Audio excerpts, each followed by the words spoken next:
TDP నేత పయ్యావుల కేశవ్ మాట్లాడుతున్నారు. Live ద్వారా చూద్దాం. విగ్రహాల పేరుతో పర్యటనలు చేసినటువంటి చరిత్ర మనకు ఉంది కదా. ఈ రాష్ట్రం మొత్తం మీద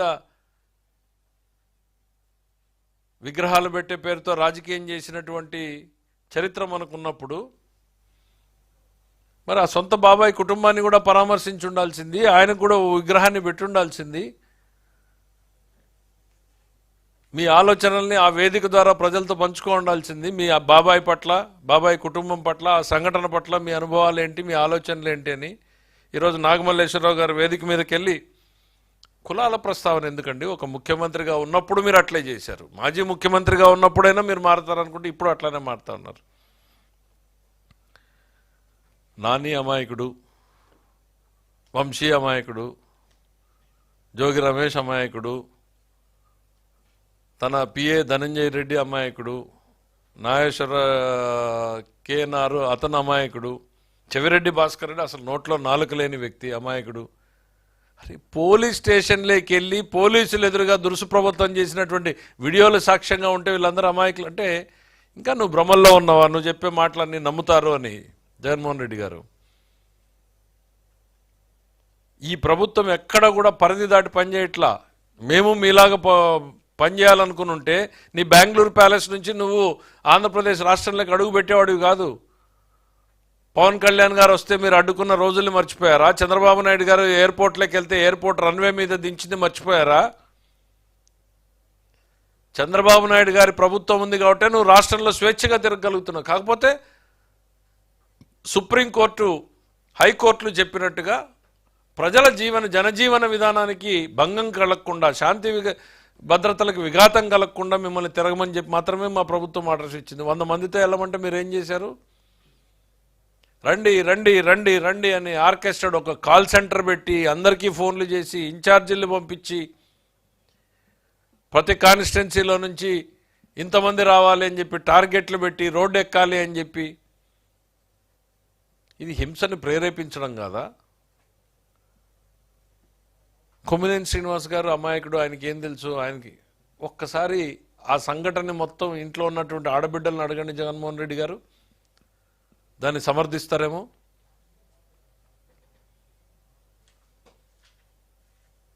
మీకు అట్లాంటి ఆలోచనలు ఉండవులే. ఇంకా సొంత తల్లి చెల్లి పరిస్థితి ఏంటి అనేటువంటిది అర్థమైంది. చెల్లి మీదనే నిఘా పెట్టినటువంటివి నీకు ఇవన్నీ పెద్దగా స్పందిస్తావు, పట్టించుకుంటావు అని అనుకోవడం కూడా మాకు భ్రమే అవుతుంది. జగన్మోహన్ రెడ్డి గారు పర్యటనల ద్వారా ఏం చెప్పదలుచుకున్నారు, ఏం చేయదలుచుకున్నారు? ఆయన రౌడీ షీటర్లను పరామర్శించడము, బ్లేడ్ బ్యాచ్ల్ని, గంజాయి బ్యాచ్ల్ని, బెట్టింగ్ బ్యాచ్ల్ని ఇవన్నింటినీ సమీకరించుకుని రాష్ట్రంలో అరాచకాన్ని, విధ్వంసాన్ని సృష్టించడమే లక్ష్యంగా జగన్మోహన్ రెడ్డి గారు పర్యటనలు సాగుతున్నాయి. ప్రజల్ని అప్రమత్తం కావాలని మేము కోరుకుంటున్నాం. మేము అవేర్నెస్ క్రియేట్ చేయదలుచుకున్నాం.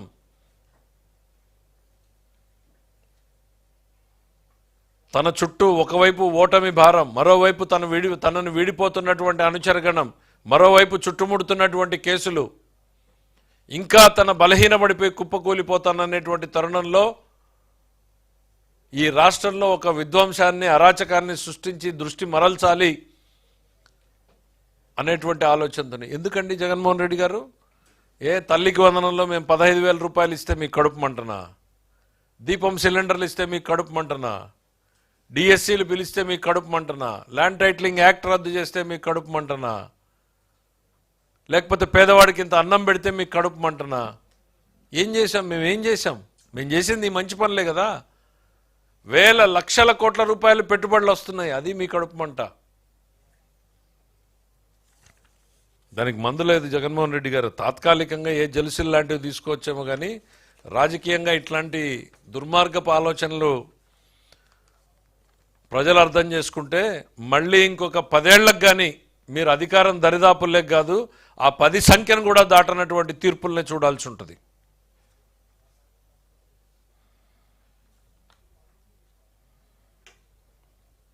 ఇంకా ఏంటి, వాళ్ళంతా అమాయకులని చాలా పెద్ద లిస్టు చెప్పాడు.